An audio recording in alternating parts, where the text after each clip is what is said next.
네, 청취자 여러분, 또 시청자 여러분, 유튜브에서 계속 방송 이어가겠습니다. 더불어민주당 서울시장 후보 송영길 후보 나오셨습니다. 어서 오십시오. 네, 안녕하세요. 네, 좀 전에도 토크를 했습니다만, 그리고 5시에 만나셨던 분이죠. 김기만 바른언론실천연대 공동대표 나와 계십니다. 어서 오십시오. 안녕하십니까? 네, 이제부터 조금 편하게 말씀 나누겠습니다. 송영길 후보님은 교우시죠? 네, 네, 세례명이 대관 안드레아입니다. 아, 대건 안드레아시군요. 그럼 네. 84년 이후에 세례를 받으셨네요. 네, 맞습니다. 네. 예, 문 대통령님이 디모테오. 네. 제가 원래는 기독교였어요. 아, 개신교. 여기 네. 이 중구 오장동 5명의 장사가 산다랐다는 오장동에 네, 제일교회. 예, 박형규 네. 목사님 그 대학생부를 다녀서 아, 제가 대학생부 거리 예배를 하셨겠네요. 맞습니다. 그러면요. 네, 제가 다닐 때는 거리 예배는 아니었는데 아. 그 뒤로 예배됐고 네, 중부경찰서 박형규 앞에서. 목사님이 네. 주례로 제가 그 대학생부에서 아내를 만나 결혼했어요. 아, 네. 그래서 그러면 아직 지금 인- 그 인연이 분명히- 아내도 같이 개종을 하신 거예요? 가톨릭으로? 아내는 개종을 안 했어요. 아, 그러세요? 나만 네. 개종을 했어요. 저는 이제 사법연수원 다닐 때 바티칸 공의회 회의록을 보고 제가 너무 감동을 아, 해가지고 공의회 문헌을 보고. 그럼 네. 야, 이 카톨릭이 연수원 다닐 때 공부하셔야 되는데, 네, 좋습니다. 그래서 서초동 선당의 이재돈 세례자 요한 네, 이재돈 신부님을 신부님 만나서 설교고. 아, 영세를 받았어요. 아, 제일교회에서 만나서 결혼했다는 얘기는 저도 책에서 봤어요. 아, 네. 네, 우리 그렇군요. 제 아내는 서울 토박이라 네, 저를 처음에는 안 좋아했어요. 내가 막 쫓아다녔어요. 네, 네. 아니 뭐 보통 그렇게 결혼합니다, 다들. 그래서 아, 그냥- 그러시군요. 네. 장인어른도 반대고 그래서 그냥 동거를 했어요. 1년. 아이고 그런 얘기를 이렇게 토크해서 막, 솔직하잖아요. 네? 아니 솔직한 건 좋은데요. 네. 딸 키우는 아빠로서는 좀 부담스러운 분입니다. 자, 서울시장 후보로 나오셨습니다. 길거리 다니시고 서울 시민들 많이 만나시죠, 일상적으로. 그러면 이제 시민들이 한번 물어볼 텐데 공약이 뭐냐, 뭐 할 거냐. 그럼 1호 공약을 한번 소개해 주신다면요. 제 1호 공약 저 유엔 5본부를 우리 서울에 유치하겠다 이게 제 1호 공약이었습니다. 네. 그 이유는 아마 바이든 대통령께서 20일 날 방문하는데 북한이 7차 핵실험 도발을 할 것으로 지금 예고가 되고 있습니다. 네. 또 장거리 미사일도 그렇고 한반도의 군사적 긴장이 강화될 걸로 염려가 됩니다.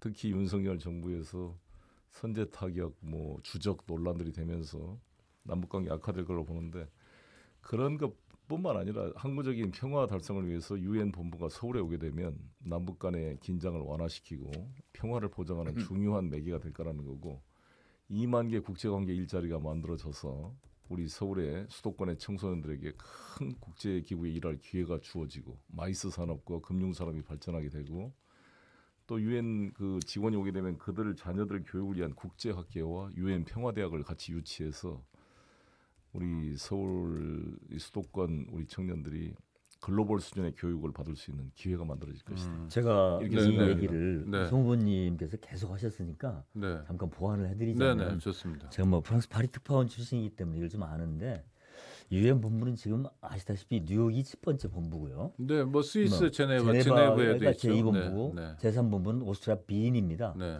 네 번째 본부는 아프리카 케냐에 있어요. 네, 근데 이제 정치 경제를 주로 뉴욕에서 다루고 각 2, 3, 4 본부마다 특장의 분야가 있어요. 그렇죠. 인권은 뭐 인권이랄지 지내고요. 뭐 국제 범죄랄지. 근데 네. 우리가 만약에 5번째 본부를 정말 유치할 수 있다면 이건 상당히 정말 획기적인 서울시가 거의 그 격이 한두 단계 바뀔 수 있는 엄청난 일입니다. 저는 꼭 좀 송 후보가 이걸 아니, 성사시켜줬으면. 뭐 말씀해 주시니까 좋아요. 서울이 이제 여태까지의 모습이 아니라 네. 유엔 본부도 유치하고 뭐 가능성도 있겠네요. 왜냐하면 유럽에 또 아메리카 대륙, 아프리카에 몰려 있는데 아시아만 없으니 인구로도 우리가 엄청나고 또 분단의 현장이라는 것도 뭐 할 수 있는데 근데 서울시장이 됐다고 유치하는 건가요? 그거 어떻게 되나요? 과정은? 이제- 송영길 후보가 시장이 되면 유치가 되는 거냐? 이게 제 질문입니다. 네, 이제 그 말씀을 드리면 제가 인천시장 때 이명박 대통령이 계셨습니다. 네네. 제가 야당 시장이었는데 제가 청와대하고 협력을 해서 세계 녹색 기후 기금 GCF라고 합니다. 그린 클라이미트 펀드 본부를 독일과 폴란드와 나미비아 등과 경쟁해서 유치에 성공했습니다. 네. 지금 500명이 근무하는 우리나라 최대 유엔 국제기구 조직입니다. 그러니까 지금 그게 인천에 있습니까? 네, 송도에 있습니다. 지금 우리나라 27개 유엔 기구가 와 있는데요. 네. 유엔 기구가 10,000개가 넘어요. 근데 지금 필리핀, 태국보다도 적습니다. 우리나라 국제 유치 실적이. 아. 우리나라 유엔 분담금은 세계에서 9번째로 분담금을 내고 있어요. 2.7% 정도. 네. 근데 유엔 직원은 124명인가밖에 안 돼요. 우리 한국인이. 그러니까 만 명이 넘는 조직 중. 유엔 사무총장을 배출했다는 것 때문에 우리가 일종의 착시 현상을 일으키고 있는 그렇습니다. 상태군요. 그렇습니다. 네. 네. 그래서 이것을 유치할 수가 있고 송영길은 이미 그런 게 있고 5대 강국의 주요 정치인과 제가 네트워크를 가지고 있고 아. 프랑스 국가 최고원장인 그 레종 도네르 오피시에를 최근 제가 정치인은 처음 받았습니다. 아, 그러세요? 네. 그 원래 말로만 듣던. 네. 슈발리에급은 받았는데 네. 이번에 승급이 됐고요. 아. 그래서 마크롱 대통령님한테도 제가 이거 협조를 부탁한 편지도 보냈습니다. 네. 제가 러시아 국가원장도 받고 있고 중국이나 미국, 일본 뭐 주요 나라와의 네트워크를 다 가지고 있기 때문에 이걸 최대한 활용해서 만들어 보겠습니다. 제가 이 반기문 전 총장께서 전폭 동의를 했고 아. 제가 시장이 되면 같이 초당적으로 해보려고 그러고요. 박진 외교부 장관 내정자나 지금 우리 한덕수 총리 내정자께서도 전폭 동의하겠다는 말씀. 저는 서울 해주었습니다. 시민인데요. 네. 제1 공약을 여쭤보니까 유엔 5본부를 유치하겠다라는 게 되게 신선하게 들리고요. 아니 보통 우리는 우리끼리 꽁닥꽁닥 이런 얘기는 많이 했는데 다른 차원에서도 서울을 꾸려갈 수 있겠군요. 사실 서울이 유치해서 뭐 외국인이 늘어나고 뭐 이런 것도 있지만 국제 도시로서의 자기 역할을 좀 해야 되거든요. 한국이 그렇습니다. 그런 면에서 되게 그렇습니다. 부족합니다. 나라는 잘 살게 되었는데. 네, 김 예. 대표님. 제가 사실 우연히 그 프랑스 특파원 하다 보니까 알게 된 사실인데 네. 레지옹 도네르라는 이 훈장은 송영길 후보님 받으신 거요? 네네네. 이건 참 어마어마한 훈장이에요. 근데 우리나라에서 이 가치를 잘 모르는 것 같아요. 왜냐하면 근데 이름만 들어봤습니다만. 네. 이 훈장은 한국 사람 중에 받은 사람 있습니까? 한국 사람 중에 레지옹 도네르 네. 첫 번째가 그랑크로아 그말 세 번째가 꼬망대로 이렇게 받은 사람 없어요. 아. 네 번째 오피시엘 여기가 최고입니다. 여기서 왜냐하면 이를테면 외국인들한테는 예 그랑크로아 같은 것은 자기들 대통령 줘요. 아. 그러니까 이제 그러니까 네 번- 한국인 중에. 한국인 중에 이 송영길 후보가 받은 걸 똑같이 받은 사람은 이창동 영화 감독. 그럴 소설 듯해요. 영화 네, 감독. 맞아요. 프랑스 사람들이 예, 예, 되게 예. 좋아하는 감독이었고. 네, 그다음에 그 한국계 미국 대령이 있어요. 그 김영욱 씨라고 이분이 2차 상당히- 대전의 영웅입니다. 그렇습니다. 네, 근데 그분은 사실은 좀 예, 다르네요. 네, 다르고요. 네. 그다음에는 기업인한테 줬어요. 아, 그 아모레퍼시픽의 서성원 회장. 네, 서경배, 네. 서경배 회장. 회장님, 뭐 서경배. 신동빈, 그다음에 조양호. 롯데그룹, 아. 롯데그룹 신동빈. 기업인들한테 네, 주는 기업인들한테 의미는 어떤 겁니까? 그러니까 좀 잘 지내보자 이런 차원인가요? 정제 협력 투자가 있었으니까. 네, 투자. 근데 만큼. 지금 그 전에 한 분이 또 있는 게 조중훈 네, 옛날 대한항공. 한진그룹 네. 창업자. 그분은 네. 왜냐하면 우리 송 의원이 제가 알기로는 한 프랑스 의원 친선협회 회장을 2번 4년 이끌었거든요. 근데 뭐 한불 의원 친선협회 회장을 했다 해서 훈장을 주는 건 아니잖아요. 맞습니다. 그럼 왜 아니, 왜 받으신 거예요? 고려는 되겠는데 그 전으로 돌아가서 조중훈 텐데. 회장은 네. 한불 민간 경제협력의 위원장을 23년 했어요. 그러니까 충분히 받을 만해요. 네네네. 여기 대여섯 명입니다. 아니, 그러니까 프랑스를 잘 네. 아시니까 그런데 송영길 의원은 왜 받은 거예요? 아니 우리나라 네. 정치인 중에서 없다는 도대체 거죠. 처음이에요. 그러니까 김대중 대통령도 제가 모셨을 때 그거 받고 싶어 했어요. 안 줬어요. 네, 받고 싶어했다. 근데 네. 이 송 의원은 좀 복이 있는 게 아. 2009년에 그 5개의 레종 도네르 중에 제일 밑이 네. 슈발리에라는 건데 기사 네. 그걸 받았어요 이미. 프랑스에서 송영길 의원의 가치를 높이 평가하는가 봐요. 네. 근데 이번에 또 줬어요. 그러니까 왜요? 그걸 설명드리면 네. 돌아가신 김효석 의원님도 한볼 의원 친선협회 회장을 했는데 네네. 왜 자기는 안 주냐고 컴플레인을 했어요. 네. 근데 저는 이제 유로콥터하고 우리나라 카이하고의 헬리콥터 개발에 대한 협력을 주선하고 또 프랑스가 원전 강국이기 때문에 원전 문제나 프랑스 언어권 그 한 50여 개 나라들의 그런 리그가 있습니다. 주로 아프리카 나라들 그런 네네. 모임 대사들과 영연방 비슷한 것들이요. 네. 제가 쭉 그런 지금 우리나라 외교 정세 이런 거에 대한 정기적인 그런 그 서로 토론 같은 것도 주선하고 해서 교류를 많이 했습니다. 그래서 저한테 시라크 대통령 때 저한테 처음에 슈발리에급을 줬는데 그런 것과 함께 송영길이 노동운동과 학생운동을 통해 민주주의와 인권에 기여한 것이 프랑스적 가치에 부합한다. 그렇습니다. 네. 이걸 높이 평가한다. 네. 이렇게 그 수상 수요 그 요지를 그렇게 낭독하더라고요 대사께서. 그래서 저는 상당히 감동을 했습니다. 제가 오래 전 일이라 네, 학생운동과 아니, 이게- 노동운동을 통해서 기여했다는 거는 뭔지를 여쭤보고 싶었는데 하여튼 뭐 네 말씀하시죠. 뭐 물론 네. 송영길 후보는 20대 연세대학교에 뭐 총학생회장 네. 그 전대협 활동을 했잖아요. 근데 전대협은 아닙니다. 아닙니까? 예. 예, 전대협은 다릅니다. 네네. 근데 전대협 총학생- 이전에? 네. 네. 총학생회장을 하고 제가 알기로는 바로 그냥 인천 노동운동에 뛰어들었어요. 네. 심지어 택시 운전까지 하고. 근데 그러다가 나중에 뒤늦게 노동자들한테 내가 좀 더 크게 좀 쓰임새가 뭐가 있겠냐. 결국은 변호사, 인권 변호사를 하겠다 해서 저 뒤늦게 30살에 아마 사법고시를 합격하거든요. 네. 그런데 저도 택시 노련 활동과 송영길은 기억나고 전화 통화도 했던 것 같기도 네. 하고 그런데요.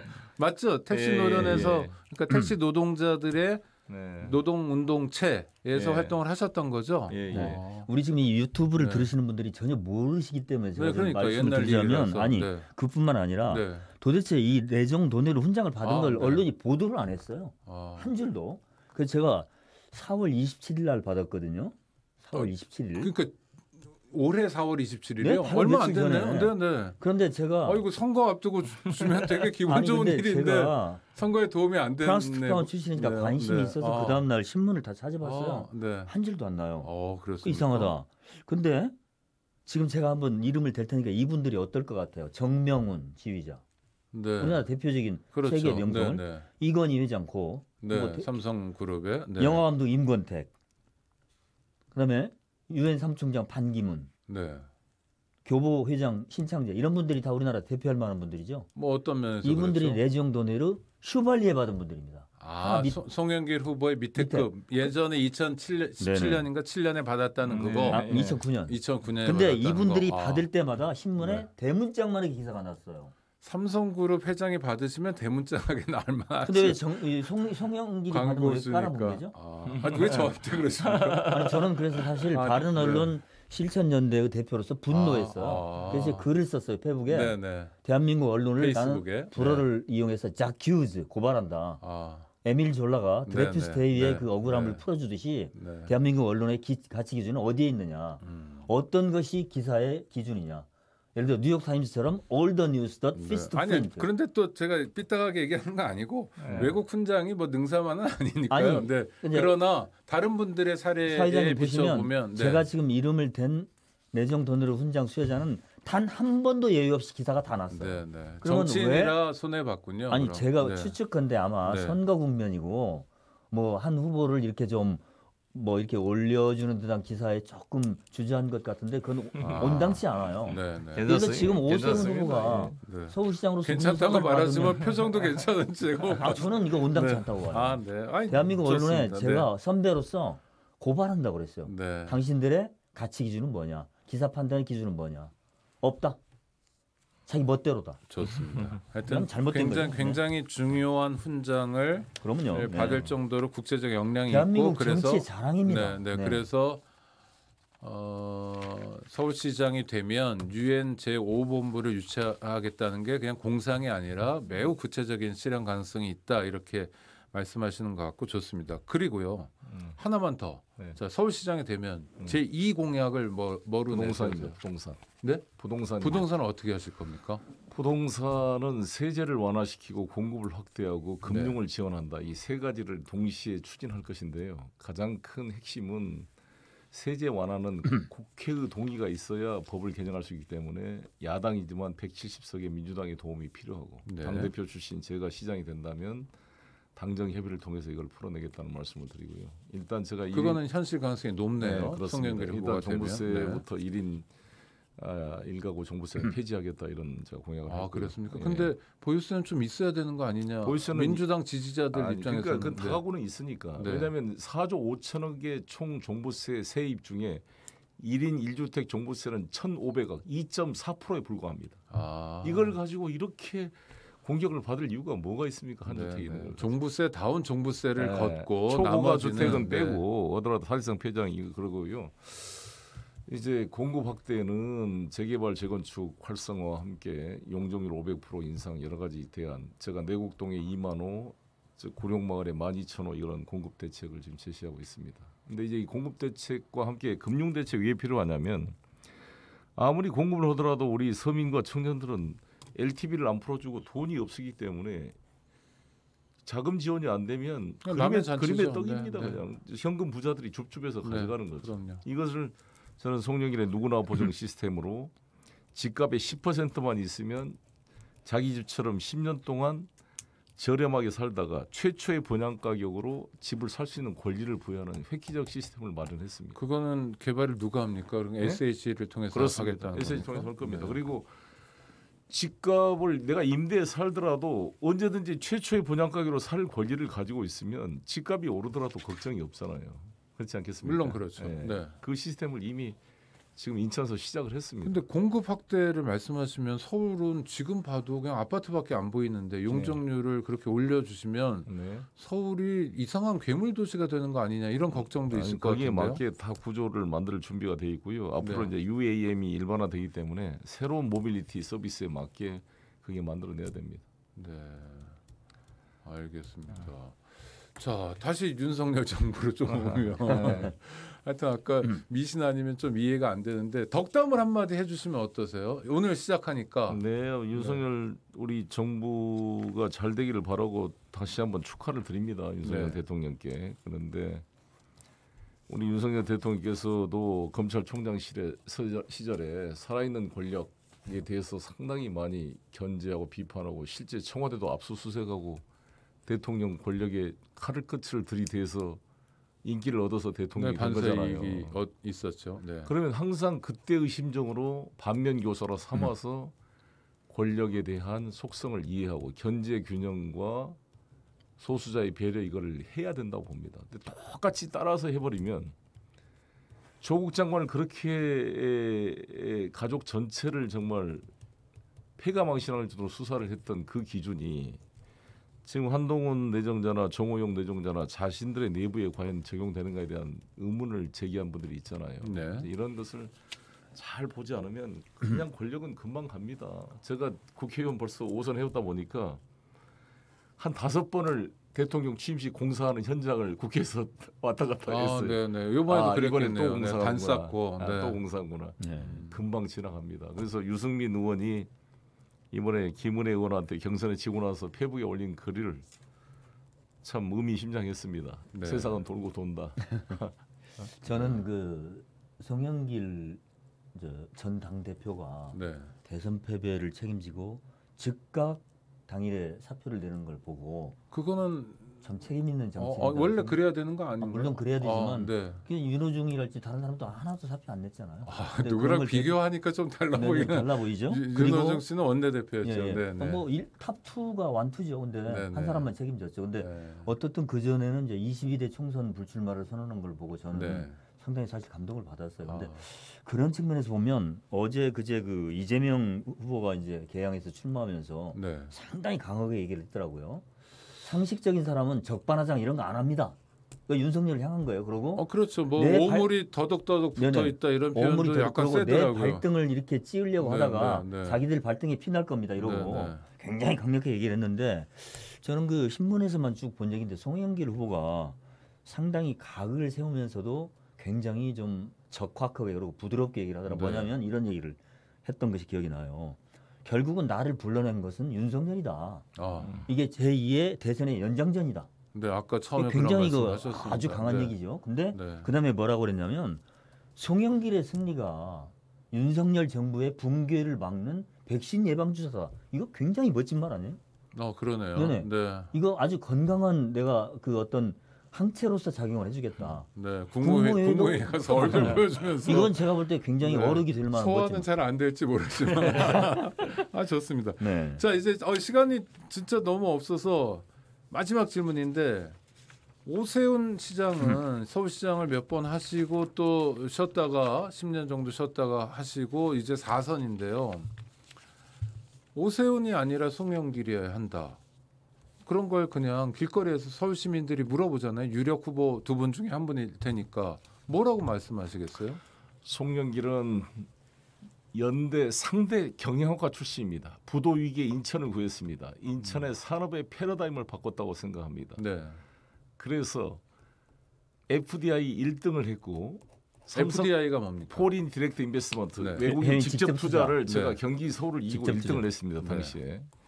그리고 삼성 바이오를 비롯한 이 바이오 산업의 세계적 토대를 송도에 제가 구축을 했다는 말씀을 드리고 이런 성공의 내용을 가지고 부동산 해법을 함께 가지고 풀어보겠습니다. 오세훈 시장 열심히 하셨겠지만 이미 3선을 했습니다. 네. 4선 시장은 없습니다 지금까지. 그랬죠. 아이디어도 네. 고갈되고 그래서 새로운 발상과 창의적 생각을 가지고 있는 송영길에게 한번 서울을 맡겨주시면 네. 서울을 이 지방과 경쟁하는 서울이 아니라 파리, 뉴욕, 런던과 어깨를 나란히 하는 세계적 도시로 서울을 만들어 보겠습니다. 서울이 그러니까 세계적 도시가 될 준비는 돼 있다고 보시는 건가요? 그렇습니다. 네. 시민들의 수준이나 인프라가. 그렇습니다. 저도 이제 마지막으로 네. 오래전부터 정치 후자 때부터 알던 송영길 이제 후배지만 지금 당 대표를 했고 후보인데 네. 우리 이 방송을 듣는 시민들께 이것만은 내 송영길에 대해서 좀 알아달라. 네. 훈장 라고, 말고도. 예, 네. 좋습니다. 한 두어 가지가 있어요. 네. 네. 말씀하시죠. 그 송영길은 우리 국회의원 300명 중에서 우상호와 함께 유일하게 집이 없습니다. 집이 아, 없어요. 자가 소유자가 아니다. 24평 전세에 사는 걸로 아는데 네. 그건 돈이 없어서가 아니고 뭐 물론 재산 신고 6억이니까 돈도 없죠. 근데 부부가 내가 알기로는 집에 구속되지 말자. 아니 변호사였잖아요. 뭐 인권 변호사는 돈 못 벌죠. 네, 그다음에 네. 또 하나는 이 송영길 후보가 기부왕입니다. 제가 깜짝 놀랐는데 네. 지난 4월 16일 날 바퍼 최일도 목사가 공개를 했어요. 네. 신문에 났더라고요. 송영길 후보가 3년 전부터 세비의 25%를 다일 공동체 최일도 목사한테 주고 있다. 아셨어요? 전혀 몰랐죠. 저 몰랐습니다. 네. 알고 보니까 그것뿐만 아니고 무슨 자기 휴가비 405만 원 받은 것을 울산 피해 그 시민들한테 바로 주고 장인 상을 하고 나서 돈이 9천만 원 남았다는데 우리 노무현 재단 김대중 그 기념사업회 여기에 3천만 원씩 주고 이 사람이 그러니까 제가 볼 때는 사실 굉장히 공인의식이 잘 돼 있고 나눠 살고 베풀고 하는 삶을 이미 실천하고 있어요. 근데 전혀 그런 건 안 알려져 있더라고. 네. 그래서 제 이 아니, 얘기는 저는 기부하는 거는 사실 우리 한국이 기부 문화가 없어서 기부하는 건 굉장히 저는 큰 근데 장점이라고 국회의원 생각해요. 중에 말은 해도요. 네. 그 saying and doing are two things라고 하잖아요. 말하기는 쉽고 행하기는 어렵다. 네. 하는 사람 없어요. 근데 네. 저는 그걸 정말 말해주고 싶고 마지막으로 송영길 후보가 외국어를 5개 해요. 아 그래요? 네. 그러니까 이 외국어 기반, 네. 외교통상위원장 기반 이걸 가지고 글로벌 리더로서 유엔 본부도 유치하자는 거고 이게 맞닿아 있어요 지금. 네. 우리 서울 시민들이 이걸 좀 알아줬으면 좋겠어요. 네, 저는 송영길 후보는 그 뭐 호인수 신부님 은퇴 미사 때나 이럴 때 이제 먼발치에서 보면 하여튼 호 신부님도 되게 이뻐하고 그래서 네. 그러면 좋은 정치인 아닌가 싶었는데요. 네, 기부를 많이 하시고 또 국제적 역량이 있다는 건 뭐 개인으로서 굉장히 중요한 장점인 것 같고 이 방송 들으시는 서울 시민들이 판단하시겠죠. 네. 시간이 돼서 마쳐야 되겠습니다. 하여튼 송영길 후보 좋은 일 있으시면 좋겠고요. 청취자 여러분 감사합니다. 오창익의 감사합니다. 뉴스 네네. 공감이었습니다. 감사합니다. 감사합니다.